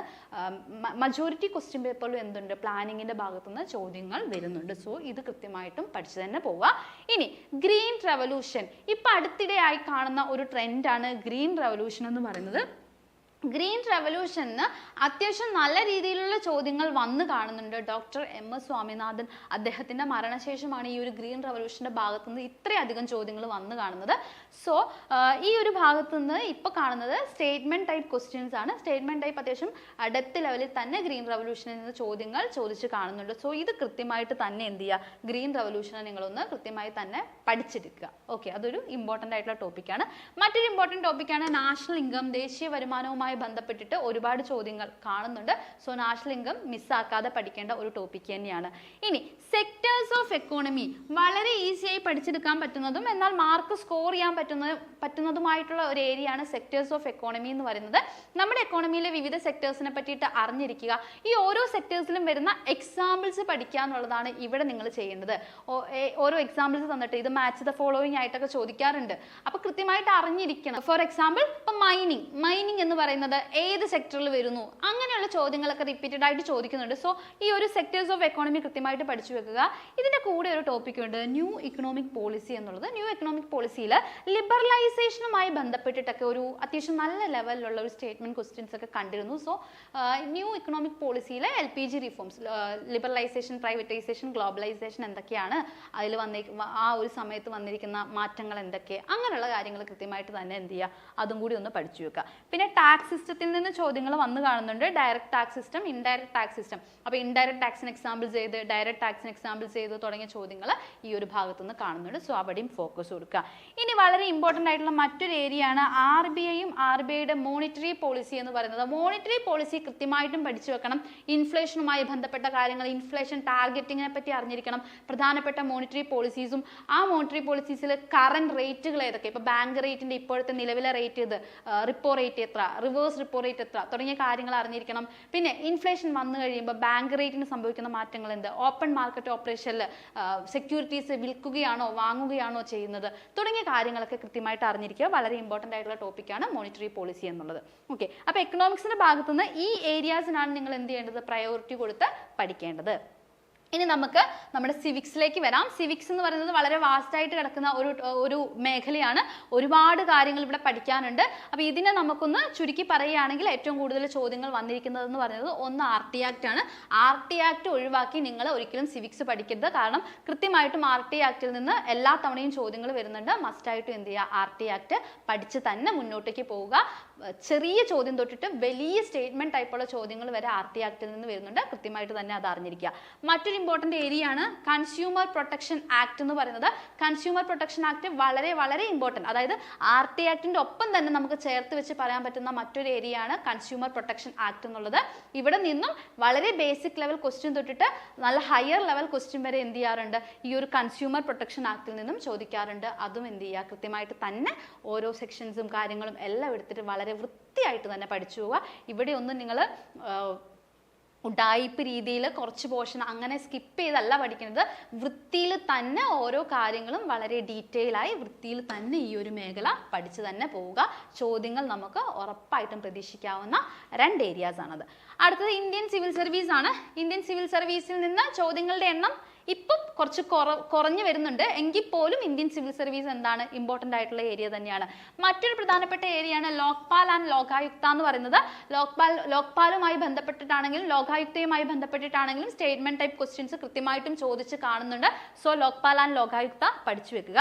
ഇനി നമുക്ക് ഗവൺമെന്റിനെ പറ്റി പഠിക്കുമ്പോൾ government executive, judiciary and legislature ഈ 3 പില്ലേഴ്സും കൃത്യമായിട്ട് അറിഞ്ഞിരിക്കണം. എക്സിക്യൂട്ടീവിൽ നമ്മൾ പ്രധാനമായിട്ടും പഠിക്കുന്നത് പ്രസിഡന്റിനെയാണ്. പ്രസിഡന്റുമായി ബന്ധപ്പെട്ടിട്ട് ഒരുപാട് ചോദ്യങ്ങൾ കാണുന്നുണ്ട്. അതുപോലെ തന്നെ കൗൺസിൽ ഓഫ് മിനിസ്റ്റേഴ്സുമായി ബന്ധപ്പെട്ടിട്ടുള്ള ചോദ്യങ്ങളും കാണുന്നുണ്ട്. സോ എക്സിക്യൂട്ടീവ് കൃത്യമായി തന്നെ പഠിച്ചു വെക്കുക. ഇനി ജുഡീഷ്യറിയിലേക്ക് പോകുമ്പോൾ ജുഡീഷ്യറിയിൽ സുപ്രീം കോർട്ടിന്റെ ആണെങ്കിലും ഹൈക്കോർട്ടിൽ നിന്നാണെങ്കിലും ചോദ്യങ്ങൾ വന്ന് കാണുന്നുണ്ട്. സോ കൃത്യമായിട്ട് തന്നെ സുപ്രീം കോടതിയും ഹൈക്കോടതിയും കൃത്യമായിട്ട് അറിഞ്ഞിരിക്കുക എന്നുള്ളതാണ് നമുക്ക് അവിടെ ചെയ്യാൻ പറ്റുന്നത്. ലെജിസ്ലേച്ചറിലേക്ക് വരുമ്പോൾ പ്രധാനമായിട്ടും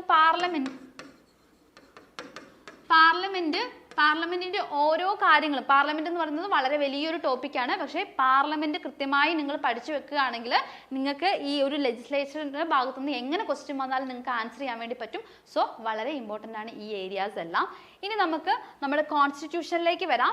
കോൺസ്റ്റിറ്റ്യൂഷൻ എന്ന ടോപ്പിക്കിലേക്ക് വരുമ്പം എല്ലാം ഇമ്പോർട്ടൻ്റ് ആണ്. നോക്കിക്കേ, കോൺസ്റ്റിറ്റ്യൂഷൻ നമുക്ക് അങ്ങനെ സ്കിപ്പ് ചെയ്യാൻ പാകത്തിന് ഒരു ടോപ്പിക്കും പറയാനില്ല. എല്ലാ ടോപ്പിക്കും ഇമ്പോർട്ടൻ്റ് ആണ്. ഏറ്റവും കൂടുതൽ ഫോക്കസ് കൊടുക്കേണ്ട ഏരിയാസ് എന്ന് പറയുന്നത് കോൺസ്റ്റിറ്റ്യൂവന്റ് അസംബ്ലി, റിപ്പീറ്റഡ് ഏരിയ, എപ്പോഴും മാർക്ക് ഉറപ്പിക്കാൻ പറ്റുന്നതാണ്. BR അംബേദ്കറുമായി ബന്ധപ്പെട്ട് ഡ്രാഫ്റ്റിംഗ് കമ്മിറ്റിയുമായി ബന്ധപ്പെട്ടിട്ടൊക്കെ സ്ഥിരമായി ചോദ്യങ്ങൾ ചോദിക്കുന്ന മേഖല തന്നെയാണ് കോൺസ്റ്റിറ്റ്യൂവന്റ് അസംബ്ലി എന്ന് പറയുന്നത്. ഇനി പ്രിയാമ്പിളിലേക്ക് വരാം. പ്രിയാമ്പിളിലെ ഓരോ പ്രിൻസിപ്പിൾസുമായി ബന്ധപ്പെട്ടിട്ടുള്ള ചോദ്യങ്ങൾ, അത് എന്തിനെ ഡിസ്ക്രൈബ് ചെയ്യുന്നു, അല്ലെങ്കിൽ നമ്മുടെ പ്രിയാമ്പിളിൽ ഒപ്പുവെച്ച ഡേറ്റ്, അങ്ങനെയുള്ള കാര്യങ്ങളൊക്കെ കൃത്യമായും ചോദിക്കാറുണ്ട്. സോ പ്രിയാമ്പിളിന് ഫോക്കസ് കൊടുത്തിട്ട് പഠിക്കണം. ഇനി നമ്മൾ ഫണ്ടമെന്റൽ റൈറ്റ്സും ഫണ്ടമെന്റൽ ഡ്യൂട്ടീസും ഉണ്ട്. 10th ലെവൽ തൊട്ടിട്ട് ഡിഗ്രി ലെവൽ വരെ ഏത് ക്വസ്റ്റ്യൻ പേപ്പർ എടുത്ത് നോക്കിയാലും നമുക്ക് കൃത്യമായി കാണാൻ പറ്റുന്ന 2 ടോപ്പിക്കുകളാണ് fundamental rights and fundamental duties എന്ന് പറയുന്നത്. സോ ഇതൊന്നും സ്കിപ്പ് ചെയ്യരുത് ഒരിക്കലും. കോൺസ്റ്റിറ്റ്യൂഷൻ പഠിക്കുമ്പോൾ ഇതൊന്നും നമ്മൾ സ്കിപ്പ് ചെയ്യാണ്ട് ആദ്യം തന്നെ ബേസിക് ആയിട്ട് പഠിച്ചു പോകേണ്ട കാര്യങ്ങളാണ്. അപ്പം ഇത് ഞാൻ പ്രത്യേകിച്ച് പറയേണ്ട കാര്യമൊന്നുമില്ല, ഹോട്ട് ടോപ്പിക് ആണെന്ന്. ഇതൊക്കെ പഠിച്ചിട്ട് തന്നെ നമ്മൾ PSC പ്രിപ്പറേഷൻ എല്ലാവരും സ്റ്റാർട്ട് ചെയ്യുകയുള്ളൂ. സോ മസ്റ്റായിട്ടും പഠിക്കേണ്ട ഏരിയ തന്നെയാണ് fundamental rights and fundamental duties. അതിൻ്റെ ഒപ്പം തന്നെ നമുക്ക് പറയാം directive principles of state policy, DPSP. Okay, ഇനി അമെൻമെന്റ്സിലേക്ക് വരാം. പ്രധാനപ്പെട്ട കോൺസ്റ്റിറ്റ്യൂഷണൽ അമെൻമെന്റ്സിലേക്ക് വരുമ്പോൾ പ്രധാനമായും പഠിക്കേണ്ടത് 42, 44, 73, 74, പിന്നെ 100, 101 തൊട്ടിട്ട് 106 വരെയുള്ള ലേറ്റസ്റ്റ് അമെൻമെന്റ് ആക്ടുകൾ, ഇതൊക്കെ എന്ത് ചെയ്യുക, കൃത്യമായിട്ടും പഠിച്ചു വെക്കണം. ഈ ഒരു ഭാഗത്തു നിന്നൊക്കെ ചോദ്യങ്ങൾ റിപ്പീറ്റഡ് ആയിട്ട് വരുന്നതാണ്. അമെൻമെന്റ്സിന് ഫോക്കസ് കൊടുത്ത് തന്നെ പഠിക്കുക. ഇതൊക്കെ പഠിക്കുമ്പോൾ എന്താ ചെയ്യേണ്ടത്, ഒരു ദിവസം തന്നെ ഇരുന്ന് മൊത്തം അമെൻമെന്റ്സും കുത്തിയിരുന്ന് പഠിക്കുക അല്ല ചെയ്യേണ്ടത്. ഓരോ ദിവസം എന്ത് ചെയ്യുക, ഓരോ അമെൻമെന്റ് വെച്ച് പഠിക്കുക. വളരെ ഈസിയാണ്. അത് അധികം അങ്ങ് ഒരുപാട് എഫോർട്ട് എടുത്ത് പഠിക്കേണ്ട ടോപ്പിക്കൊന്നും അല്ല. ഓരോ ദിവസം കുറച്ച് അങ്ങ് പഠിച്ചാൽ മതി. എക്സാം ആകുമ്പോഴേക്കും എന്താവും, അതൊക്കെ നിങ്ങളുടെ കയ്യിൽ സേഫ് ആയിട്ട് ഉണ്ടാവും. ഓക്കെ, ഇനി എമർജൻസി ആണ്. Emergency provisions. ഇപ്പൊ നമുക്ക് 3 തരം എമർജൻസീസ് ഉണ്ട് അല്ലേ. National emergency, presidential rule and financial emergency. 3 എമർജൻസീസും ഇമ്പോർട്ടൻ്റ് ആണ്. എമർജൻസി ടൈമിൽ ഫണ്ടമെന്റൽ റൈറ്റ്സിന് വരുന്ന മാറ്റങ്ങൾ ഏതൊക്കെ തുടങ്ങിയ ചോദ്യങ്ങൾ വരാറുണ്ട്. സോ എമർജൻസിക്കും ഫോക്കസ് കൊടുത്ത് തന്നെ പഠിക്കുക. ഇനി ഭരണഘടനയിലെ പ്രധാനപ്പെട്ട 3 ലിസ്റ്റുകളുണ്ട്. State list, union list and concurrent list. ഈ ലിസ്റ്റുകളിൽ പെടുന്ന സബ്ജക്റ്റുകൾ ഏതൊക്കെ എന്ന് റിപ്പീറ്റഡ് ആയിട്ട് ചോദിക്കാറുണ്ട്. അപ്പം ലിസ്റ്റുകൾക്ക് ഒരു സ്പെഷ്യൽ ഫോക്കസ് കൊടുത്ത് തന്നെ എന്ത് ചെയ്യണം, ലിസ്റ്റുകൾ പഠിക്കണം. ഇതിൻ്റെ ഉള്ളിൽ വരുന്ന സബ്ജക്റ്റുകൾ ഏതൊക്കെ എന്ന രീതിയിലാണ് ചോദ്യങ്ങൾ വന്നു കാണുന്നത്. ഇനി നമുക്ക് IT പോവാം. IT പോകുമ്പോൾ ഏറ്റവും കൂടുതൽ ഫോക്കസ് കൊടുക്കുന്നത് സോഫ്റ്റ്വെയർ, അതുപോലെ തന്നെ computer networks, internet, cyber laws തുടങ്ങിയ മേഖലയ്ക്കാണ് ഏറ്റവും കൂടുതൽ ഫോക്കസ് കൊടുക്കുന്നത്. ഇതിൽ തന്നെ കമ്പ്യൂട്ടർ നെറ്റ്വർക്ക്സിൽ നിന്നാണ് ഏറ്റവും കൂടുതൽ റിപ്പീറ്റഡ് ചോദ്യങ്ങൾ കണ്ടുവരുന്നത്. എല്ലാ ക്വസ്റ്റ്യൻ പേപ്പറിലും നെറ്റ്വർക്ക്സിന്റെ ഭാഗത്ത് നിന്ന് എന്തുണ്ട്, ക്വസ്റ്റ്യൻ ഉണ്ട്. അപ്പോൾ അത് എന്ത് ചെയ്യുക, കൃത്യമായിട്ടും അറിഞ്ഞിരിക്കുക. ഇനി നമ്മൾ ആർട്ട്, ലിറ്ററേച്ചർ, സ്പോർട്സിലേക്ക് പോകുമ്പോൾ ഇവിടെ നമുക്ക് അങ്ങനെ ഫോക്കസ് ചെയ്ത് പഠിക്കുക എന്ന് പറയുന്നതിനേക്കാളും നല്ലത് ഈ ഒരു ആർട്ട്, ലിറ്ററേച്ചർ മേഖലയിൽ ഏറ്റവും കൂടുതൽ ചോദ്യം വന്നിരിക്കുന്നത് സ്പോർട്സിന്റെ മേഖലയിൽ നിന്നാണ്. കായികത്തിന്റെ മേഖലയിൽ നിന്നാണ് ഏറ്റവും കൂടുതൽ ചോദ്യം വന്നിരിക്കുന്നത്. അതുപോലെ തന്നെ ലിറ്ററേച്ചറിന്റെ മേഖലയിൽ നിന്നും ചോദ്യങ്ങൾ കാണുന്നുണ്ട്. അപ്പോൾ ഈ കായികത്തിൽ, സ്പോർട്സിലേക്ക് വരുമ്പോൾ നിങ്ങൾ പഠിച്ചു വെക്കേണ്ടത് പ്രധാനപ്പെട്ട ടേംസ് പഠിച്ചു വെക്കണം. അതുപോലെ തന്നെ ഇവിടെ പഠിച്ചു വെക്കേണ്ടത് എപ്പോഴും CA റിലേറ്റഡ് ആയിട്ട് എന്ത് ചെയ്യുക, ഈ ഒരു മേഖലയെ അപ്രോച്ച് ചെയ്യുക. കറണ്ട് അഫേഴ്സിൽ വരുന്ന പ്രധാനപ്പെട്ട സ്പോർട്സ് റിലേറ്റഡ് കാര്യങ്ങളാണെങ്കിലും പ്രധാനപ്പെട്ട വേദികൾ ഏതൊക്കെ, പ്രധാനപ്പെട്ട അവാർഡ്സുകൾ ഏതൊക്കെ, ഇപ്പോൾ ലേറ്റസ്റ്റ് ആയിട്ട് ഏതെങ്കിലും അവാർഡുകൾ വന്നിട്ടുണ്ടെങ്കിൽ അത് ഏതൊക്കെ അവാർഡാണ്, അങ്ങനെയുള്ള കാര്യങ്ങൾ എന്ത് ചെയ്യുക, ഫോക്കസ് കൊടുത്ത് പഠിക്കുക. ഇനി സാഹിത്യം ലിറ്ററേച്ചറിലേക്ക് വരുമ്പോൾ ജ്ഞാനപീഠ പുരസ്കാരങ്ങൾ ഇമ്പോർട്ടൻ്റ് ആണ്. അതുപോലെ തന്നെ ഇവിടെയും നമുക്ക് എന്ത് ചെയ്യാം, കറണ്ട് അഫെയർ റിലേറ്റ് ചെയ്തിട്ട് തന്നെ എന്ത് ചെയ്യാം, നമുക്ക് സാഹിത്യത്തിനെ അപ്രോച്ച് ചെയ്യാൻ വേണ്ടി സാധിക്കും. അപ്പോൾ പ്രധാനപ്പെട്ട ലേറ്റസ്റ്റ് ആയിട്ട് വന്നിരിക്കുന്ന ലിറ്റററി അവാർഡ്സും കാര്യങ്ങളൊക്കെ ഫോക്കസ് ചെയ്തിട്ട് വേണം ഈ ഒരു സാഹിത്യം എന്ന മേഖലയെ നിങ്ങൾ അപ്രോച്ച് ചെയ്യാൻ വേണ്ടിയിട്ട്. ഓക്കെ, ഇനി സയൻസ് ആൻഡ് ടെക്നോളജിയിലേക്ക് വരാം. വാസ്റ്റ് ആയിട്ട് കിടക്കുന്ന ഏരിയ ആണ്. സയൻസ് ആൻഡ് ടെക്നോളജിയിൽ ഇപ്പോൾ പറഞ്ഞതുപോലെ തന്നെ നിങ്ങൾ എൻവയോൺമെന്റിന്റെ ഭാഗത്തിന് ഒരു ഫോക്കസ് ചെയ്ത് പഠിക്കുക. ഇവിടെ നമുക്ക് ഹ്യൂമൻ ബോഡി എന്നൊരു ചെറിയ ടോപ്പിക്ക് കിടപ്പുണ്ട്, പക്ഷെ അത് വളരെ വാസ്റ്റ് ആണ്. അവിടെ നിന്ന് പ്രിലിംസിനൊന്നും അധികം ചോദ്യങ്ങൾ വന്ന് കാണുന്നില്ല.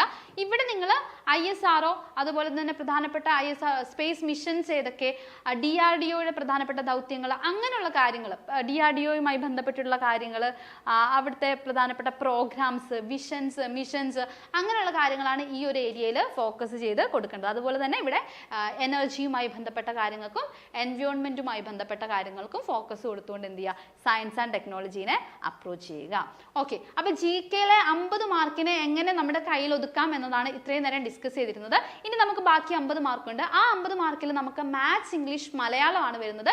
ഇവിടെ പ്രത്യേകിച്ച് ഷോർട്ട് കട്ടുകളോ അല്ലെങ്കിൽ ഇന്ന ടോപ്പിക്ക് പഠിക്കുക എന്നൊന്നും പറയാനില്ല. ഇവിടെ നമുക്ക് ചെയ്യാൻ പറ്റുന്ന ഒരൊറ്റ കാര്യമേ ഉള്ളൂ, ഡെയിലി പ്രാക്ടീസ് ചെയ്യുക. മലയാളം, ഇംഗ്ലീഷ്, മാത്സ് 50 മാർക്ക് ഇവിടെയുണ്ട്. മെയിൻസിലേക്ക് വരുമ്പോൾ അത് 30 മാർക്കാകും. അപ്പോൾ 50 ആണെങ്കിലും 30 മാർക്കാണെങ്കിലും അത് നമ്മുടെ ക്വസ്റ്റ്യൻ പേപ്പർ അല്ലെങ്കിൽ നമ്മുടെ മാർക്കിനെ നല്ല രീതിയിൽ ഇൻഫ്ലുവൻസ് ചെയ്യുന്ന ഒരു പ്രധാനപ്പെട്ട ഫാക്ടറാണ് ഈ MEM, മലയാളം, ഇംഗ്ലീഷ്, മാത്സ് എന്ന് പറയുന്നത്. സോ ഇവിടെ എന്താ ചെയ്യേണ്ടതെന്ന് വെച്ചിട്ടുണ്ടെങ്കിൽ ഓരോ ടോപ്പിക്കും എടുക്കുക, ഡെയിലി എന്ത് ചെയ്യുക, ഡെയിലി മലയാളം വർക്കൗട്ട് ചെയ്യുന്നുണ്ടെന്ന് ഉറപ്പുവരുത്തുക, ഡെയിലി ഇംഗ്ലീഷ് വർക്കൗട്ട് ചെയ്യുന്നുണ്ട്, ഡെയിലി മാത്സ് വർക്കൗട്ട് ചെയ്യുന്നുണ്ടെന്ന് ഉറപ്പുവരുത്തുക. ഇപ്പോൾ മലയാളത്തിൽ, മാത്സിലൊക്കെ ആണെങ്കിൽ നിങ്ങൾക്ക് ഇപ്പോൾ ഇവിടെ അറിയില്ലാത്ത ഏതെങ്കിലുമൊക്കെ ടോപ്പിക് ഉണ്ടെങ്കിൽ ആ ടോപ്പിക് എടുത്ത് പഠിക്കുക. അതുമായി ബന്ധപ്പെട്ടിട്ട് വന്നേക്കുന്ന പ്രീവിയസ് ഇയർ ക്വസ്റ്റ്യൻ പേപ്പേഴ്സ് എടുക്കുക, ആ പ്രീവിയസ് ഇയർ ക്വസ്റ്റ്യൻസ് എന്ത് ചെയ്യുക, ആൻസർ ചെയ്ത് പഠിക്കുക. അപ്പം ഈ MEMൽ നിങ്ങൾ അപ്രോച്ച് ചെയ്യേണ്ടത് ഈ ഒരു പ്രീവിയസ് ഇയർ ക്വസ്റ്റ്യൻസ് ഡെയിലി ബേസിസിൽ എന്ത് ചെയ്യാനാണ്, ഡെയിലി ബേസിസിൽ നിങ്ങൾ വർക്കൗട്ട് ചെയ്യാൻ വേണ്ടിയിട്ടാണ് ഇവിടെ നിങ്ങൾ ശ്രദ്ധിക്കേണ്ടത്. അപ്പം ഈ രീതിയിലാണ് നമ്മൾ എന്ത് ചെയ്യേണ്ടത്, നമ്മുടെ ഡിഗ്രി ലെവൽ പരീക്ഷകൾക്ക് പഠിച്ചു തുടങ്ങേണ്ടത്. ഇനി നമ്മുടെ മുന്നിൽ company board assistant, university assistant, SBCID തുടങ്ങി നിരവധി പരീക്ഷകളാണ് ഡിഗ്രി ലെവലിൽ നമുക്ക് മുന്നിലേക്ക് വരുന്നത്. സോ ഈ ഒരു ലെവലിൽ ഞാനിപ്പോൾ പറഞ്ഞ രീതിയിലുള്ള ഈ ഒരു പറഞ്ഞ ടോപ്പിക്കുകൾ വെച്ച് നിങ്ങൾ എന്ത് ചെയ്യുക, ആ ടോപ്പിക്കുകൾ വെച്ച് നിങ്ങൾ നിങ്ങളുടെ പഠനം സ്റ്റാർട്ട് ചെയ്യുക. ഉറപ്പായിട്ട് എന്ത് ചെയ്യാൻ വേണ്ടി പറ്റും, നല്ലൊരു രീതിയിലേക്ക് നിങ്ങൾക്ക് മുന്നോട്ടേക്ക് വരാൻ വേണ്ടി പറ്റും. നിങ്ങളുടെ കോൺഫിഡൻസും ഏകദേശം ഈ ഒരു ടോപ്പിക്കൊക്കെ പഠിച്ചു തുടങ്ങുമ്പോൾ തന്നെ നമ്മുടെ കോൺഫിഡൻസിനെ അതൊന്ന് ബൂസ്റ്റ് ചെയ്യാൻ വേണ്ടി പറ്റും. ടോപ്പിക്കുകളെല്ലാം പഠിക്കുന്നതിൻ്റെ ഒപ്പം തന്നെ പ്രീവിയസ് ഇയർ ക്വസ്റ്റ്യൻസ് എടുത്ത് അനലൈസ് ചെയ്യാൻ വേണ്ടിയിട്ട് നോക്കണം. അതായത് ഓരോ ടോപ്പിക്ക് പഠിക്കുമ്പോഴും, ഫോർ എക്സാമ്പിൾ ഫ്രഞ്ച് റവല്യൂഷൻ പഠിച്ചെന്ന് പറഞ്ഞിട്ട് അവിടെ വെറുതെ ഇരിക്കരുത്. ഫ്രഞ്ച് റവല്യൂഷൻ പഠിച്ചതിന് ശേഷം എവിടെ നിന്നോ, അതായത് പ്രീവിയസ് ഇയർ ക്വസ്റ്റ്യൻ എടുക്കുക, എന്നിട്ട് ഫ്രഞ്ച് റവല്യൂഷൻ എങ്ങനെയാണ് ചോദ്യം വന്നതെന്ന് നോക്കുക. അപ്പോൾ നിങ്ങൾക്ക് ഒരു ക്ലാരിറ്റി കിട്ടും, ഞാൻ പഠിച്ചത് എനിക്ക് ആൻസർ ചെയ്യാൻ പറ്റുന്നുണ്ടോ, ഞാൻ പഠിച്ച രീതിയിലാണോ ചോദ്യങ്ങൾ വന്നേക്കുന്നത് എന്നൊക്കെ നിങ്ങൾക്കൊരു ഐഡിയ കിട്ടും. സോ ആ ഒരു മെത്തേഡും കൂടി നിങ്ങൾ ഇതിൻ്റെ ഒപ്പം തന്നെ ഫോളോ ചെയ്യേണ്ടതാണ്. അപ്പം കമ്പനി ബോർഡ് അസിസ്റ്റന്റ് നോട്ടിഫിക്കേഷനൊക്കെ വന്നു കഴിഞ്ഞു.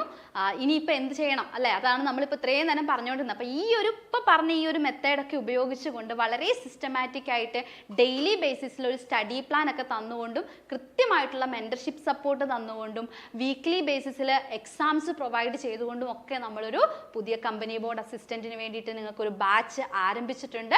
അപ്പോൾ ഈ ഒരു ബാച്ചിൻ്റെ ഭാഗമായിട്ട് ഞാൻ പറഞ്ഞതുപോലെ തന്നെ ഡെയിലി ബേസിസിൽ എന്ത് ലഭിക്കും, നിങ്ങൾക്ക് ടൈം ടേബിൾ ലഭിക്കും, കൃത്യമായിട്ടുള്ള മെൻറ്റർഷിപ്പ് സപ്പോർട്ടും അതുപോലെ തന്നെ വീക്ക്ലി എക്സാംസുകളും കൃത്യമായിട്ടുള്ള ഗൈഡൻസും നിങ്ങൾക്ക് ഇതിൻ്റെ കൂടെ തന്നെ ലഭിക്കുന്നതാണ്. അതിൻ്റെ കൂടെ തന്നെ ഓരോ ടോപ്പിക് റിലേറ്റഡ് ആയിട്ടുള്ള ലൈവ് ക്ലാസ്സുകളും അതിൻ്റെ PDF നോട്ട്സും ഒക്കെ ലഭിക്കുന്നതാണ്.